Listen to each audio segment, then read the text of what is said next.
ഈ കാണുന്ന നമ്മൾ കഴിഞ്ഞ ദിവസം വീഡിയോയിൽ പരിചയപ്പെടുത്തിയ 260 രൂപയുടെ 2.1 ആംപ്ലിഫയർ ബോർഡാണ്. അപ്പോൾ ഈ ഒരു ബോർഡ് ഉപയോഗിക്കുകയാണെങ്കിൽ 2.1 ആംപ്ലിഫയർ ഉണ്ടാക്കിയെടുക്കാനും അതുപോലെ തന്നെ ബോർഡ് കംപ്ലൈൻറ്റ് ആയിട്ടിരിക്കുന്ന ഹോം തിയേറ്ററൊക്കെ ഉണ്ടെങ്കിൽ അത് നന്നാക്കി എടുക്കാനും വളരെ എളുപ്പമാണ്. ഈ ഒരു ബോർഡിൽ ഒരു സബ് ഊഫർ ഔട്ടും ലെഫ്റ്റ് റൈറ്റ് 2 ചാനൽ ഔട്ടാണ് ഉള്ളത്.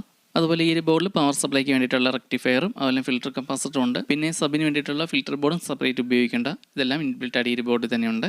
പിന്നെ ഈ ഒരു ബോർഡ് ഇതുപോലത്തെ USB പാനലൊക്കെ ഉപയോഗിക്കുകയാണെങ്കിൽ അതിന് വേണ്ടിയിട്ടുള്ള പവർ സപ്ലൈ റെഗുലേറ്ററൈസ് ചെയ്യുന്നുണ്ട് ഈ ഒരു ബോർഡിൽ. അതുപോലെ മിക്കവർക്കും സബിനാണ് കുറച്ചും കൂടെ സൗണ്ട് ഔട്ട് കൂടുതൽ വേണ്ടത്. അപ്പോൾ അങ്ങനെ ഉണ്ടെങ്കിൽ നമുക്ക് ഇതിൻ്റെ ഒരു ഐസി ചേഞ്ച് ചെയ്ത് നമുക്ക് പവർ കൂടിയ ഐസി ഉപയോഗിക്കാം.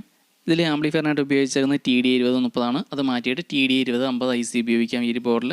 അതുപോലെ ഇങ്ങനെയുള്ള 2.1, 5.1 ബോർഡുകൾ മേടിക്കാൻ കിട്ടും. അതുപോലെ ഈ ഒരു ബോർഡ് ഞാനിവിടെ 260 രൂപയ്ക്ക് വാങ്ങിയത് തൊടുപുഴ കിഷോർ ഓഡിയോസിൽ നിന്നാണ്.